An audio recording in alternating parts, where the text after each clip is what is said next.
It's the Daily Talk Show, episode 859. What is happening, Gronks? What's going on? Happy Monday to you all. Great to be here. Is it, Josh? Is it, mate? Very much so, actually. I feeling very good today. No, that's great. No, to be honest, I am too. It's I woke up to the birds chirping. Mm-hmm. Got two new friends actually. Really? Yeah. Can I guess? Are they? I was going to say birds, yeah. The veggie on toast when I was a kid that my mum would feed the magpies. Is a fond memory. Have you been feeding the magpies? Yeah, I mean they're eating something a bit more decadent than Vegemite on toast. Mm-hmm. Pulled pork. Oh wow! They really got around the pulled pork. Gonna shit themselves if they're not careful. Beef sliders. No.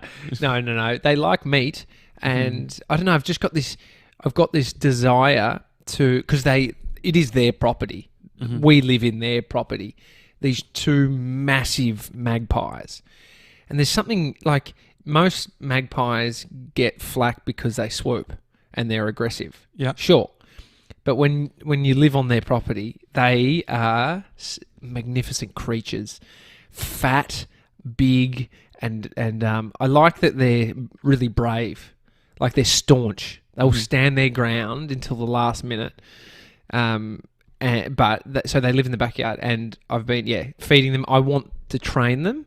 I want to get them up to a point where they can feed out of my hand. That's my goal. Oh, that'd be great. So what do you have to do to train a magpie? Well, word on the street is that they become familiar. They familiarise themselves with voices. So you got to talk to them. Mm-hmm. So I'm out there every morning. Hi, Maggie. Call them Maggie, obviously. The neighbours must think you're absolutely tweaked. Well, mate, the neighbours, they're knocking on death's door. It's they're older characters. They're sleeping, and so I think it's quite. I actually find that, to be honest. My nana and pa, before they died, they would stay up very late. Like, I think that as you get older, you actually need less sleep. So I don't know. Really? Just to sort of, yeah. Nana would stay up until 1 a.m. and then she'd be back up at 7. I don't know if it's you need less sleep or you just give less fucks about optimizing every essence of your life. Mm-hmm. Like I need my 9 hours because I need to get up and do my morning pages. Mm-hmm. It's like, they're just like, who gives a shit? Let's watch fucking Wheel of Fortune until 1 a.m. Well, I feel Let's eat butter menthols like they're fucking popcorn. I remember like Australian Open and stuff used to be big. Like with my nana, I feel like it was one of those things where it's like any sort of sport that's late. Also, my uncle used to be a caddy, and so he would like a golf caddy for different golfers. Craig Parry was one of it was a bunch that he caddied for. But I remember when the PGA was on at weird times. I feel like Nana and Pa were the type to tune in all hours. Look. I don't know a person over 70 that's on a diet other than to prevent them dying from, say, like excessive sugar. But you're not seeing, elderly. You're not worrying about your weight.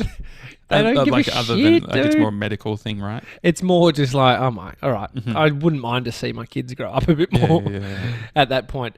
It's not like our sort of neuroses that we have. The week is off to a good start considering, I reckon over the weekend I wasn't feeling great, and I feel like this is a new leaf. This is a new start for me. Is this got something to do with, we have a big media company iMessage, group message. Yeah. And you had called me and you had said, just putting through this Facebook grant. So this is the first. So this is my day. This is on Saturday. Yeah, was actually walking for the first time in a while. Beautiful, beautiful day. Walking. You call, say, "Hey mate, you at your computer?" I'm like, "No, I'm out walking actually. I know this is crazy, but I'm out." Like, okay, because I'm having issues with this this Facebook business grant thing. Yeah. Submitting it's giving me errors, and I'm like, has this got anything to do with your fucking cursed Facebook account? and you reacted in a like you were audibly annoyed by like it's got nothing fucking to do. It's got nothing to do with Facebook. Like this is a separate thing. It's not Facebook. It's like yeah. And so I'm like, well, I can't check it. Maybe check on Safari or something like that. Yeah, anyway, yeah. That happened. Got off the phone to you, and then 10 minutes later, GB sends a message in our group iMessage, which is an image of the Daily Talk Show's Instagram profile. Yeah. And we have our, hosts at Josh Janssen and at Tommy Jackett. Yeah. And what you will notice is that Tommy Jackett isn't linked. And then I did a search. And sure enough, your account is no longer once again. It's gone. My Facebook and Instagram account have been removed. I mean, at this point, you'd be suspicious that I'm some right-leaning, pedophile character, neo-Nazi pedophile. But look, I'm not. Mm-hmm. I'm a family man, and yeah, I'm the furthest from it. So I woke up. I was a bit pissed off about that anyway because I was like, "Oh fuck!"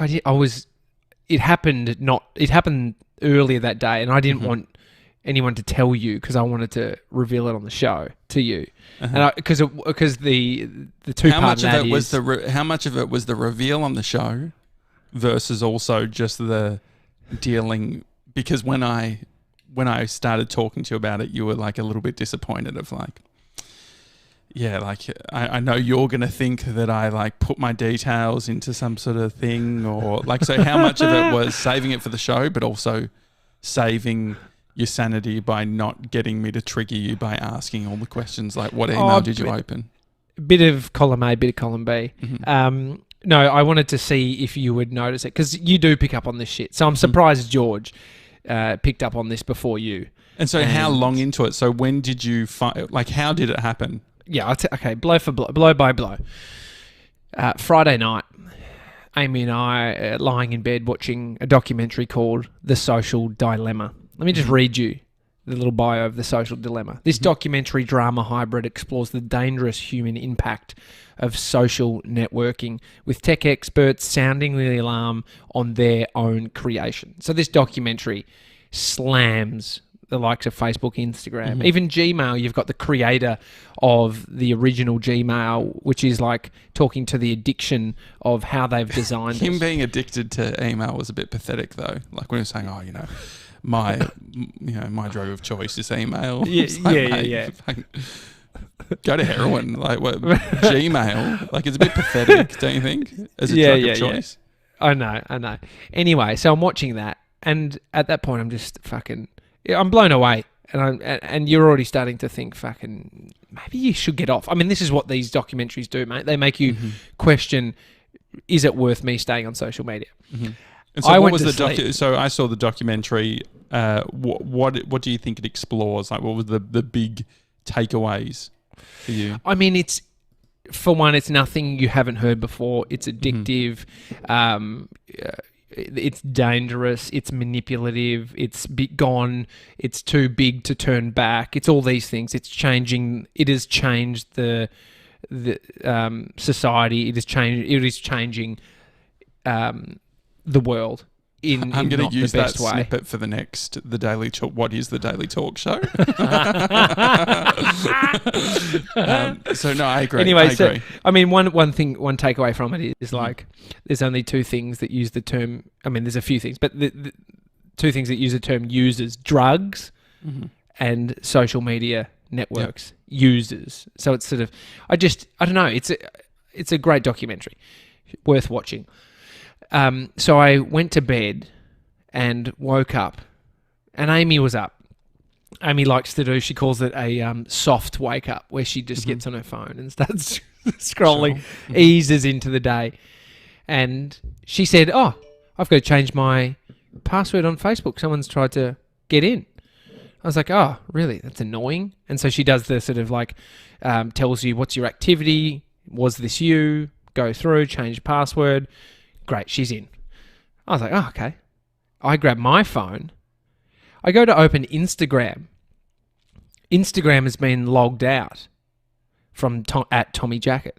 I was like, this is unusual. And then it's like, you need to change your password. I was like, sure. I jumped onto my laptop. What were you thinking at this point? Nothing. I'm just like, well, that's weird that it happened to Amy. Now I'm changing my password. Mm-hmm. And then I jump onto my laptop, open up Facebook in the browser and go through the process. Okay, no worries. I started to get a bit nervous at that point. Sure. I look at it asked me to do two-factor. I've got that set up. This is why you do this shit, to prevent people hacking your account. I did two-factor. It texted me a code. I put the code in. I changed the password.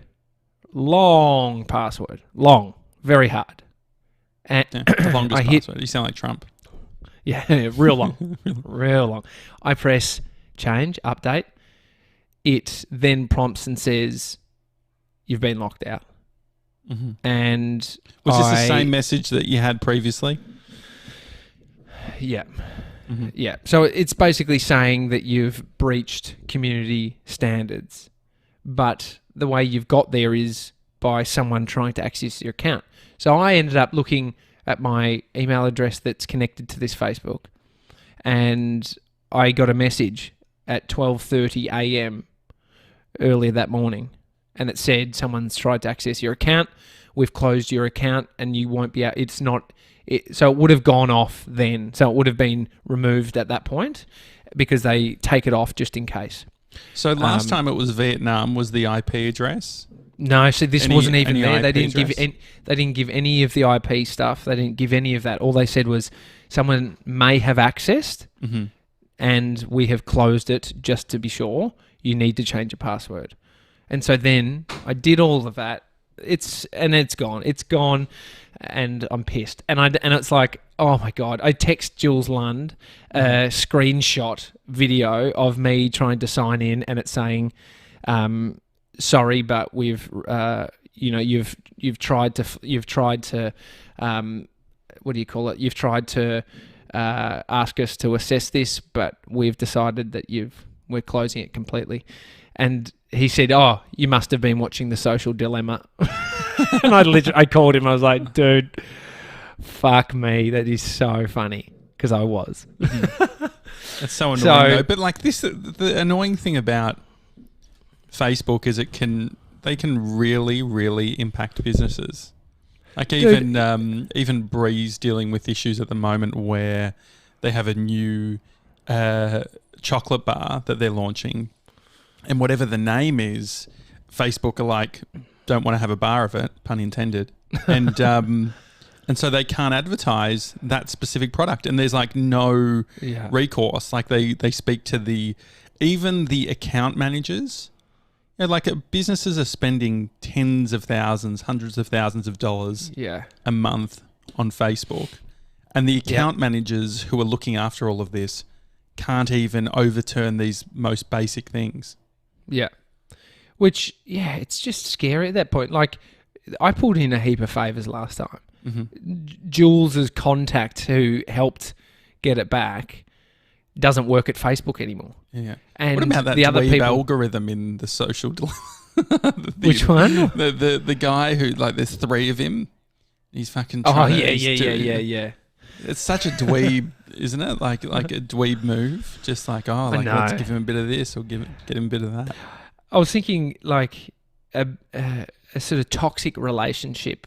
Mm-hmm. One, like have a girlfriend that the sex is great, but everything around it is shit. But when you're having sex, it feels awesome. But then after it, there's jealousy, there's, trust issues. You're feeling anxious about, them having to, them calling you. That is social media. That is fucking Facebook and Instagram. Mm-hmm. It's a toxic relationship with all its users. And I mean, you could look at these as signs. I'm thinking there's some kind of bug in my fucking account. I don't even know what that means, but it seems like there's some, like, dude, engineer. My account's not fucking big enough for people for having some sort of, like I asked Tully Smythe, who has a couple of 100,000 followers, if people try and hack hers, or if she's ever had anything like this. She said, nah, never. And so how does my Gronk account, which it's actually my personal Facebook account that it happened to, which is just me and 2,000 of my closest best friends. It's that's all it is. And so, what are you going to do? What's your feeling? Because obviously, from a social media perspective, there's we've got the Daily Talk Show account, but there is something about when you're working with brands or things like that to be able to say, oh, I'll post it on my personal as well, or when someone's doing checks on, oh, who are these guys, going onto your account and seeing your content. Which is one way, but then you're at the mercy of the platform because you think that the platform is the thing that is calling the shots. But what if you have a rock solid personal website and I was thinking, it's content at that point, right? So I think that one of the things with social media, they mention that quote that we've spoken about heaps, which is, if you don't pay for the product, you are the product. What other situation would, if Facebook was the ABC, we wouldn't be just throwing all of this content and snippets. We would be saying, hey guys, you got to pay us for this stuff. But we're, pushing content onto these platforms for free.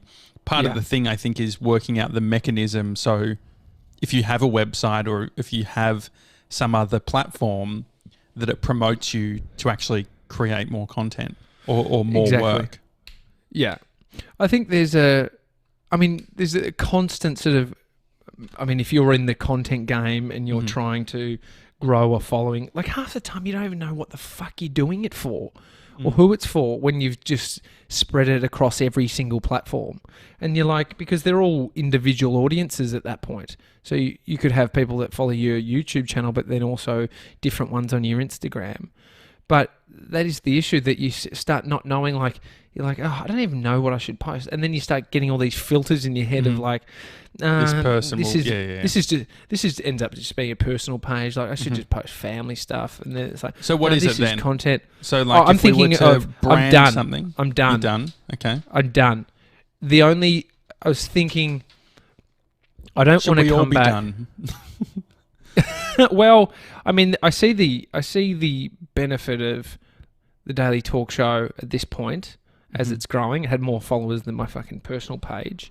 Yeah. And it's sort of just like I feel like it's slightly less personal having the Daily Talk Show Facebook and Instagram account, where it is just we have the hero piece, which is this podcast that feeds it, and all the sort of community of this podcast that feeds it, which makes total sense.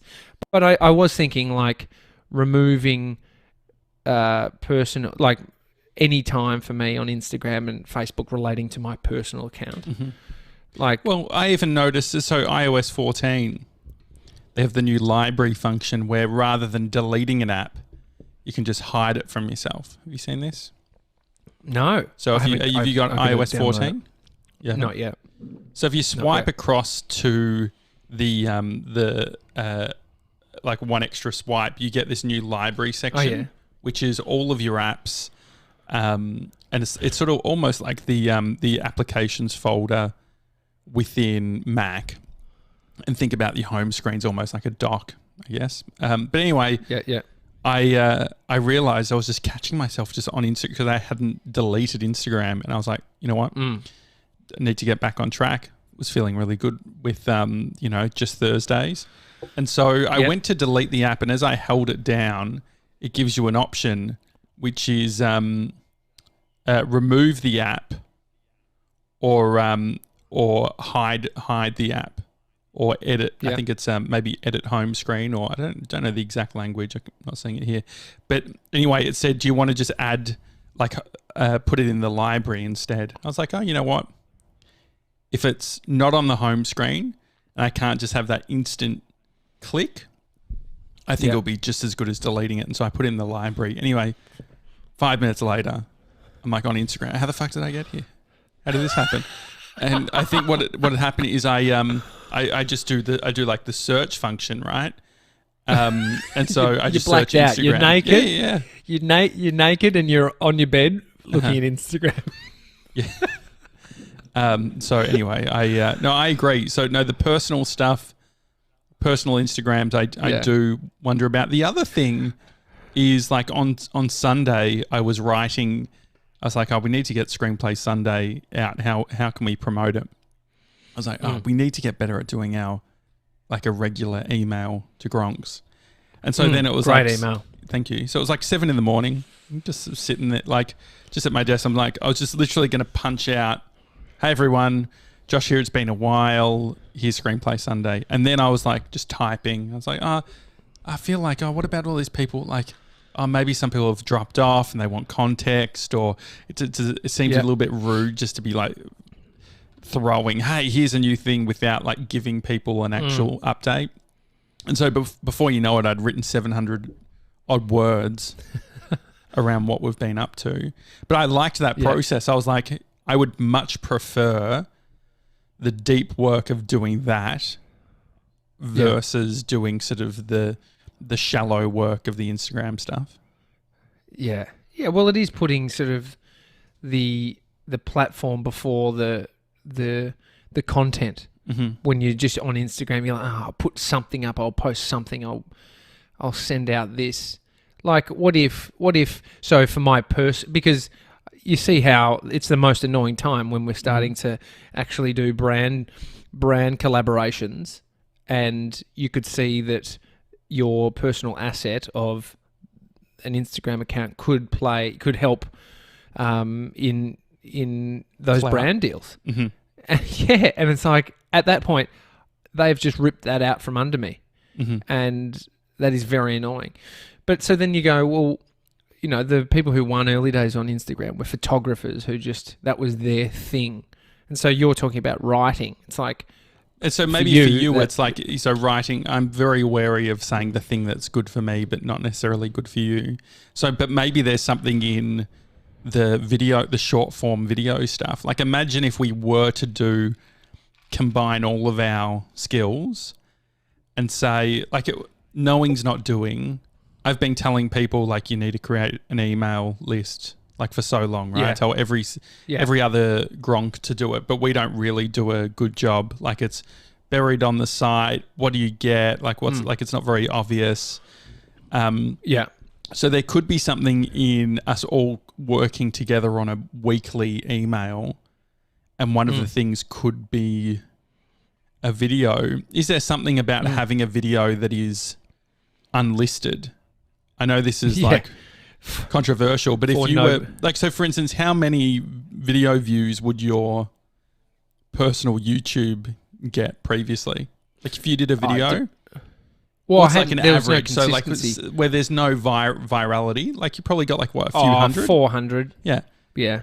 And so we've got like a email list that's that size. So how do you feel about like, I write something that's just for our email list and you film something just for our email list? Yeah, I like that. Like, where I was thinking was you take away the social network aspect of it, and you look at the craft that needs to be, the craft that's used to create something. So it's like, video or writing.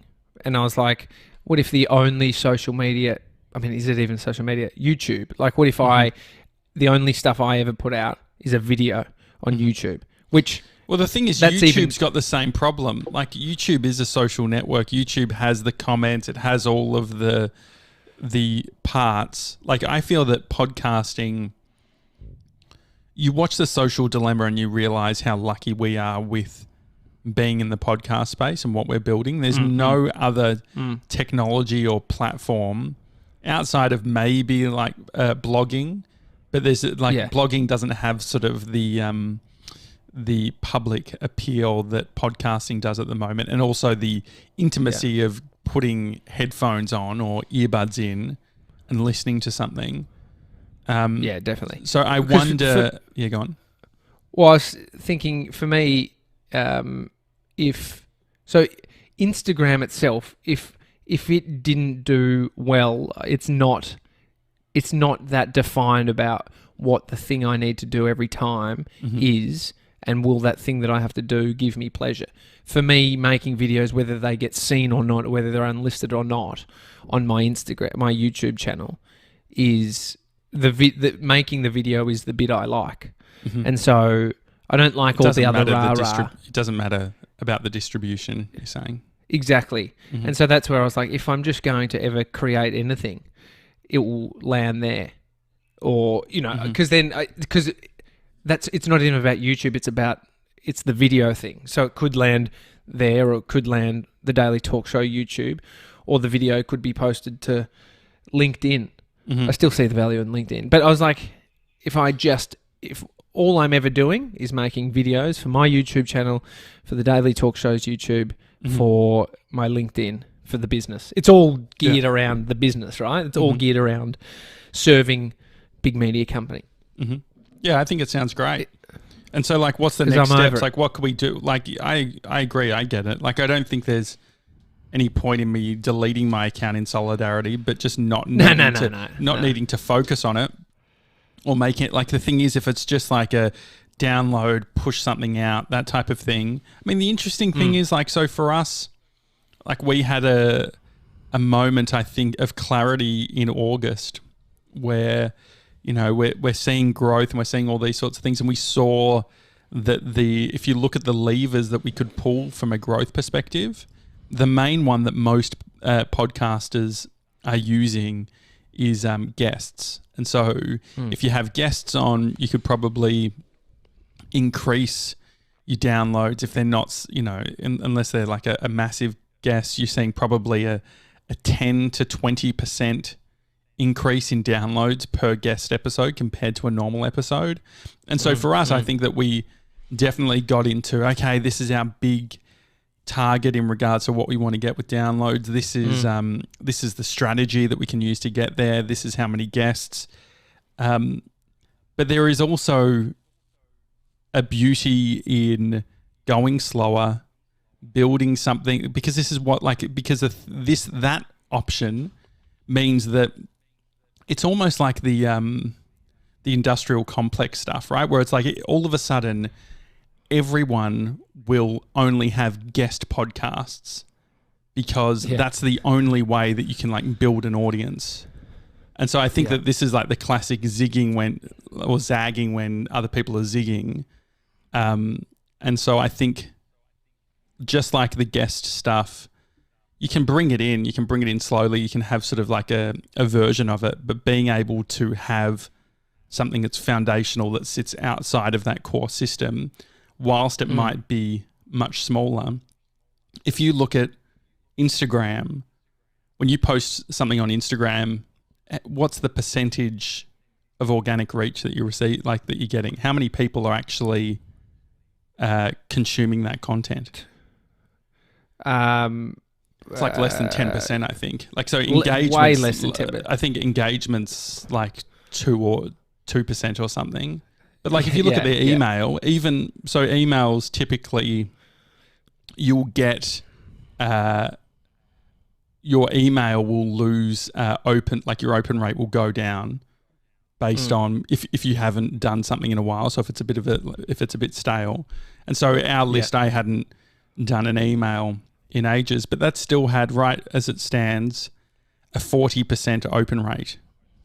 So if you think about a 40% open rate, and then you think about building that, I'm just saying all the shit that we've already said before, Oh yeah, it's so annoying because it's only when something like this happens that I feel so much more clear of, well, look at how sort of spread your focus is when you're thinking about, should I post this to Facebook, then Instagram, then I'm going to send it to Twitter, I'm going to do the LinkedIn thing, then I'm also going to do YouTube. So I've got to work out all of those things and start working out statuses, and like it's messy work, which it's put some other sort of this goal of growth, which, I don't even quite understand that for myself, what that means, because the goal's not defined. You could, like, it's not like I'm saying everything is just geared around how can this get the most views, which is not, if you stop and think, not necessarily the goal that you want. You could rather say, I would like this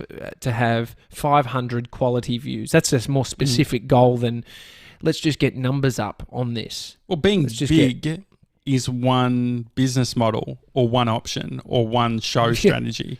It doesn't have to be the strategy. I think that for us, what's hard is being the daily talk show. We're not specifically a niche, but we're also at the same time trying to execute on a strategy that would work well within niches. So what I mean is we don't aspire to have the biggest audience in the world, but we want to be doing the coolest stuff. We want to have, a great community, and that lends itself really well to if you've got a fishing podcast or if you've got, something that's very specific and niche.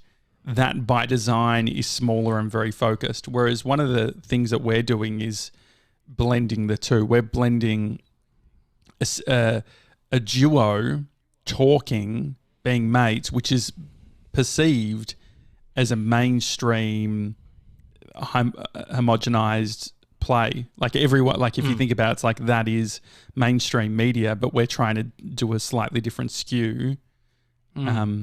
So it's interesting. I think like I'm excited. I'm getting pumped for this idea of, so what's the next steps? Yeah.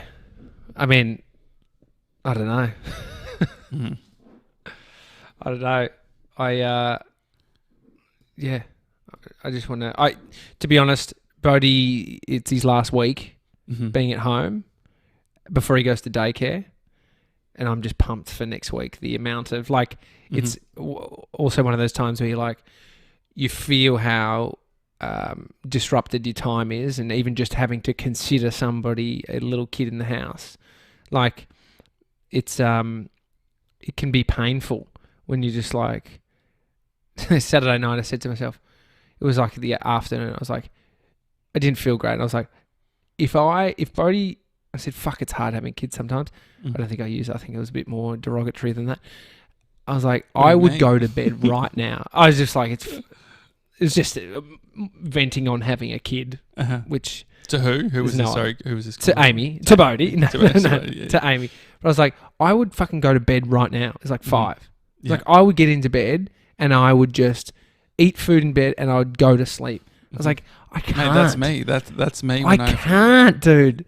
You can't when you have a kid. Yeah, I know. It's like, it's fucking... So that pressure is so full on where you're like, I can't. And then you're like, oh my God. So you feel like, oh, I'm trapped. I'm trapped in this moment. But you love every other moment when you're with the kid. But anyway, point being is you realise, say, when Bodhi goes back to... We've got in a rhythm of having him in the house, which is hyper aware that, well, I can only do this for a moment, or my focus is going to be removed in 2 seconds, and I'm going to have to work late, or he's going back to daycare next week. What excuse does anybody have in this household? We've got a whole day without him here. Like, think about that. I'm just so pumped with the work I can get done. Is there a level, though, of skepticism around it for you, where it's like, with any of these things, like what we spoke about, it's like, when this happens, then I'll be able to do this? No, I think I've got a lot done and worked. I've managed to find the groove and have everything that I'm doing, but it doesn't mean that it doesn't come with a hyper level of, anxiety attached to it, or potential anxiety, because you can be focused and then all of a sudden you're ripped, and then you're like annoyed that you've been pulled from the focus that you're in, and it's just like, I'm excited to get through. I've got to the last week of having him home and realised that I'm on the fucking edge. I'm like, it's like when you're busting to do a piss and you're in the car and you're like, hold on. And once you get to from the opening the apartment door to the toilet feels like the craziest. And it's just like, you piss exactly when you arrive at the toilet, and you think in that moment, I couldn't have done any more. And so potentially you're at that final stage. You're at the stage of opening the apartment door, and so it's intensified because you know that there's about to be a release as well. Yeah. But you see how if this was just your normal going forward, you probably wouldn't get to this point because, you're seeing the end inside, exactly what you're saying. And so it's like, for me, this week, I'm not doing anything crazy. because that's when you fucking piss yourself. Yeah. And so that's when you don't get to the toilet. Just so we can start like planning different things or having thoughts, like what's like the first easy step that we can implement in this sort of new strategy? Well, I don't even think I know I just want to think a bit more about it. Mm-hmm. There's no rush. I'm not in a rush. We're doing the thing. We've got the thing going. So when you're working with a team, though, you need to say. So it can be disorientating for a team when we're saying, Mace, you got to be doing this from a social media perspective. We're doing this. I'm talking about my personal. But it doesn't. But I think that whether it's personal or brand, us communicating our personal sense of what social media is, feels like it does stick to the rest of what we're doing, right? So it's like thinking about because there has been a time where our strategy is like, okay, make sure you're doing Insta stories of the show, pushing people, and so getting a sense of, okay, this is the actual direction. Not even necessarily for you, but for like, what can I start working on? Well, yeah, this is probably needs to be taken offline to actually, if you're wanting to sort of put heads together and work out a new approach and then sticking to that, that's where it's like, maybe mine has just triggered a thought to do that. And so when you're feeling it needs to, right? Like I think that these things happen based on you adapt and change. And so like I agree with the power of the combining the power of the email convo with what's happening on social media. But I think that like for me, I'm always like, you don't want to be that goat where it's like water's one side, food's the other, not really doing anything and just die. So it's picking one thing and saying, okay, if we're going to remove the personal social media stuff, how much time a week have you just gained in your life? Yeah, I mean, we can talk offline about this, but as you grow the team, it's like you could have specialists in all different areas, like what you're saying. But the thing is, my point is, it's like, there's also the bigger, I think for me, this isn't so much, I don't like social media, I don't want to do it or whatever. I think it actually comes from a strategic decision. So, for instance, there's one thing to say, I don't like social media, I don't want to be on social media. But I feel like potentially where we're going is it's like social media doesn't need to be the server that we think it does for our business. And so if that's the case, it feels like there's this opened opportunity where it's like, okay, it's not having a social media specialist necessarily. It's like getting someone that specializes in something over on the other end of, I don't know what that looks like. But like I think with these things, it's like they are big decisions. So they are like, they seem small, like saying like, I'm not going to like, and you saw that, like when I was like retiring from social media, that was before we had a business together. And so you think, oh, was it that just when we were getting started? But you see where that will change your approach, or it changes Jess's approach when she's going out and in her mind, she's got you as that daddy influencer that can be doing, fun content. But that's not that. Yeah, it's not saying I don't create content anymore. But you need a platform though, right? So it's like YouTube. So if I make any video content, it lands on my personal YouTube, which is just like if I had a Instagram account or a Facebook. Like you just remove all the other platforms, and it just happens to be the place where you can store videos, upload them. But it's also where people can discover them. The audience ownership perspective, right? Which is like, if we can nail that down, if we actually have a direct communication method to people, whether it be through email or some other sort of subscription type of thing. Exactly. That is, I see what you mean. Yeah, it can live on YouTube, but then it's like it can get pushed to other channels through. So in some regards, like the YouTube bit, all of that sort of stuff is slightly redundant. It's almost like a utility. It's a host, but it's not where the community sits. But it also has it so that there's no discounting that putting things onto social media platforms can reach people beyond who you even know. And so that's where it's like... So why not put it on Instagram then? Why not just get your personal account going and post it to there as well? In a new one? Or either starting a new one or working towards getting this other one fixed. But then you just circle right back. So it's like you could easily just have it you just randomly throw it on there as a board of all the stuff you ever do, but then it's not seen as like...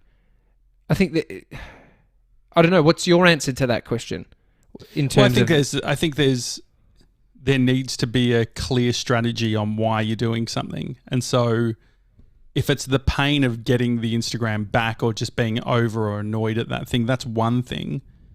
But the strategy of saying, okay, we're actually going to do the non-social media approach to these things, it actually requires a higher level of thinking because it's not the easy way. Like it's not either delete the Instagram, and go on YouTube type of thing. Like it needs. I feel like it needs a bigger thinking to it, so that it's like how is it additive in the overall? How do you take something that seems like a loss or seems like something where it's not moving you forward and actually make it so that it elevates you? Yeah. Yeah. And so that I feel like is the next bit of thinking, which I think like that's what I enjoy. I enjoy the strategic thing of like, okay, what is the thing that we can do, but it needs I don't know. Does that make sense? Not yet, but I'm sure it will. So what does it make sense? How does it make sense? How does it make sense? How does it make sense for you as someone who has a media business to get off social media personally?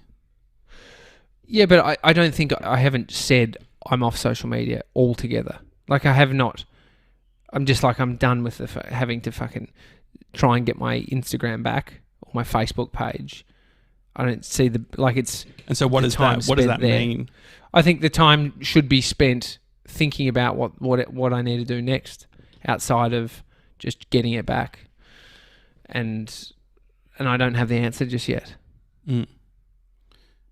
So it's worth continuing to think this week about what that approach looks like. Yeah. But also I think I'm easy with how we which way we go. But I think we should just try and work out how we do it so you end up stronger afterwards. And it's not just... Because the other thing is the feeling you have is fleeting. The feeling of being pissed off with the social media thing, you might feel differently in 3 weeks' time.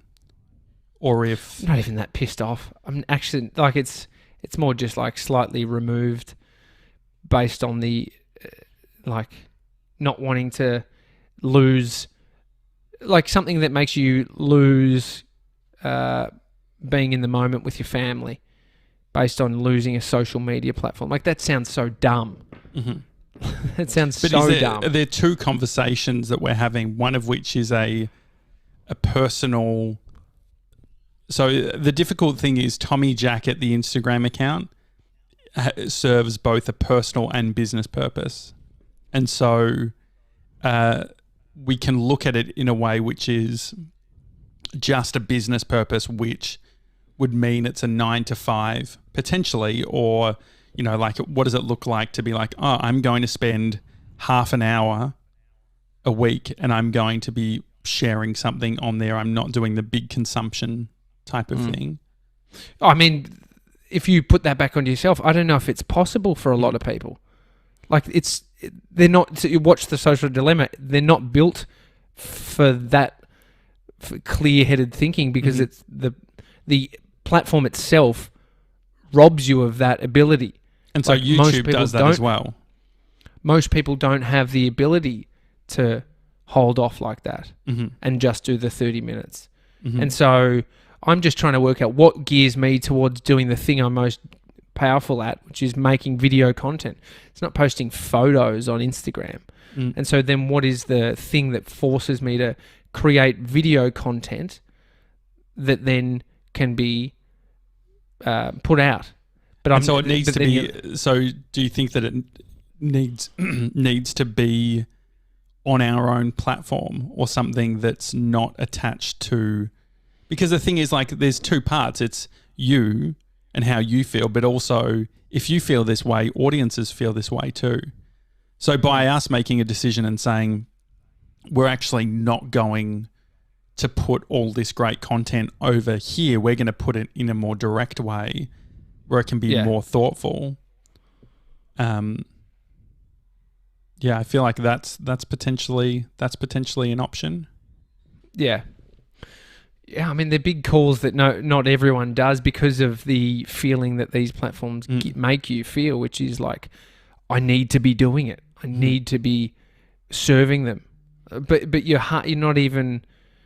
Most of these people feeling like that don't even have a huge audience. Mm-hmm. But they're like trying to...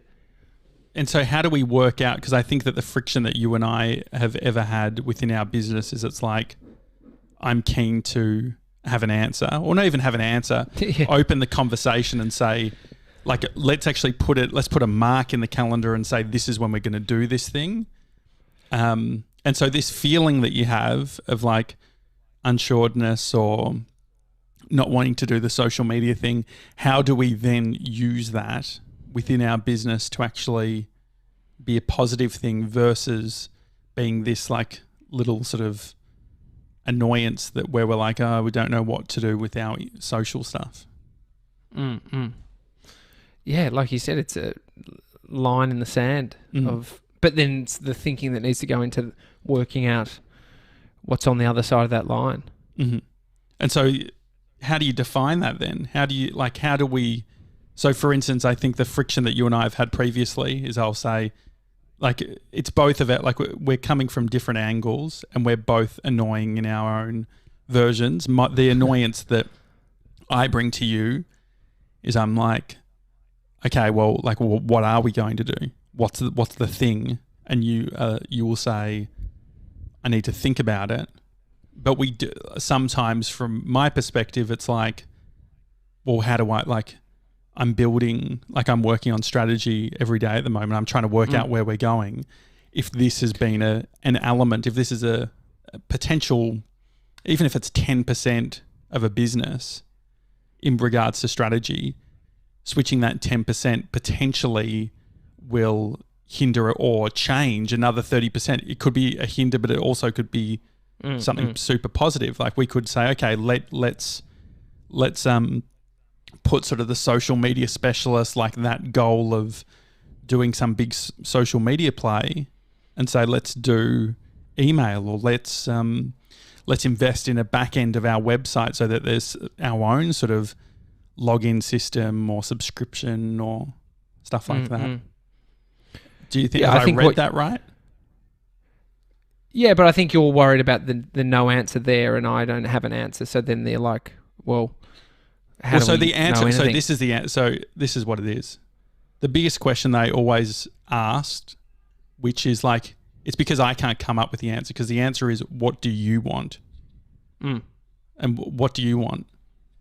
Yeah, I want to just create video content that, I want to do the thing that gets me. So the only thing I'm doing is communicating through video. What's your biggest challenge? For my own personal brand. What's your biggest challenge? I think there's the spread focus. The spread focus. And so the personal brand thing, because that's always something you and I have talked about. So personal brand has been your biggest asset. But within the context of a business, it can be harder because it's like, when you look at how big you can get and how you can grow and all of that sort of thing, all of a sudden you can see how the other things trump the personal brand play, if that makes sense.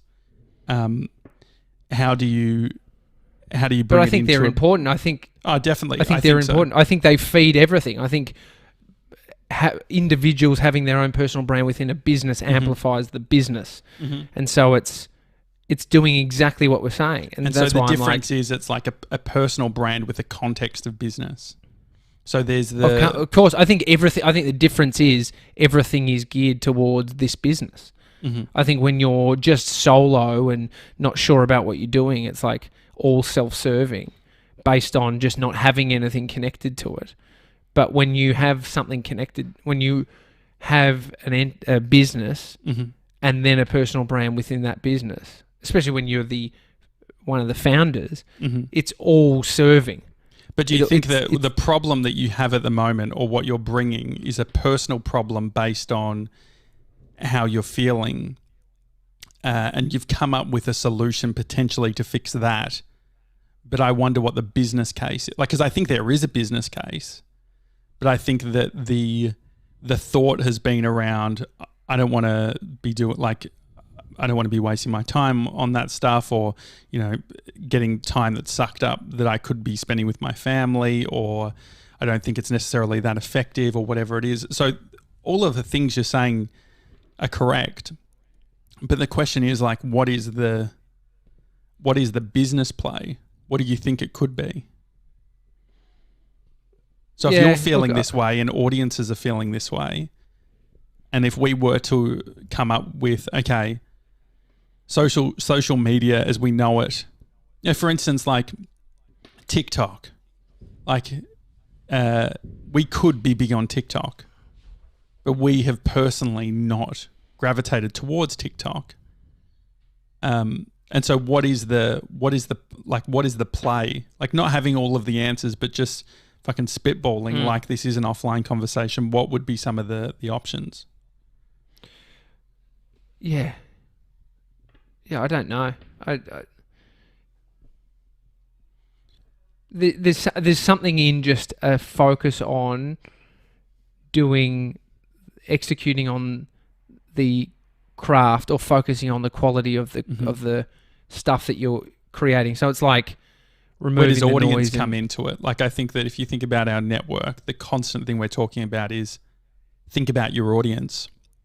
When you have something like an Instagram account, I think that personal Instagram accounts are one of the worst audiences, because it's like this weird hybrid of not being clear on what it is. But if you think about craft, and then you connect it with audience, what does that look like for you?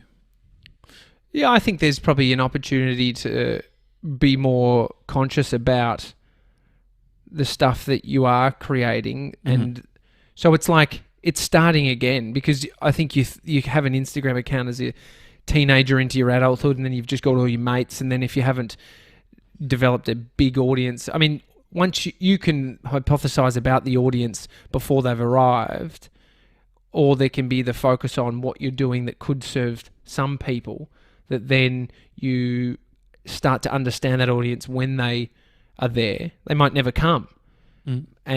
But it is like, it's constantly iterating on what you're doing. So it would be a whole different approach. Like, if I was to look at what I would be creating now, it's different to what it was 8 years ago, 5 years ago, 3 years ago. And so who's your personal YouTube audience right now? Oh, no one. Even there's 1,200 subscribers. There's no one. I don't. You can't see that as some audience that you have just based on subscriber numbers. Why is that?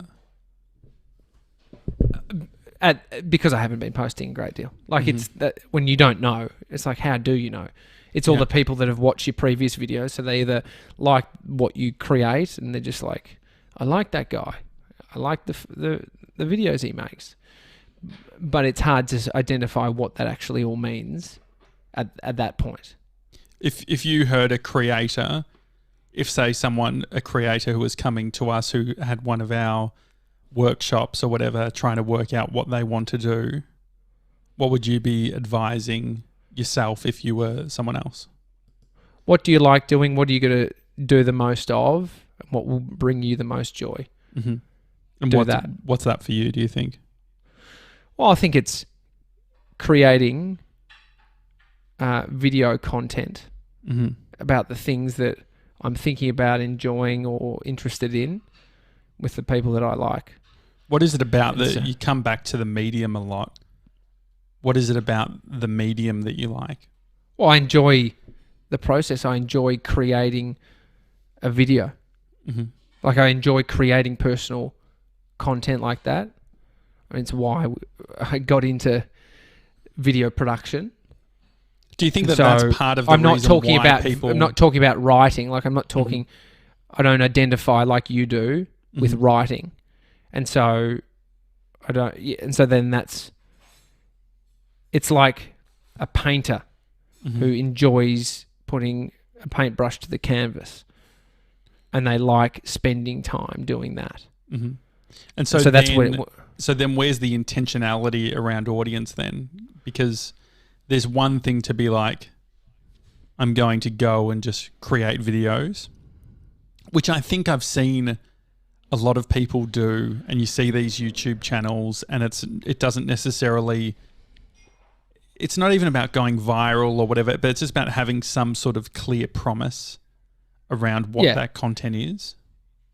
Yeah, which I know it's not about just me going from today and then just filming something. That's not how it works. It needs more thought than that. And so what is that?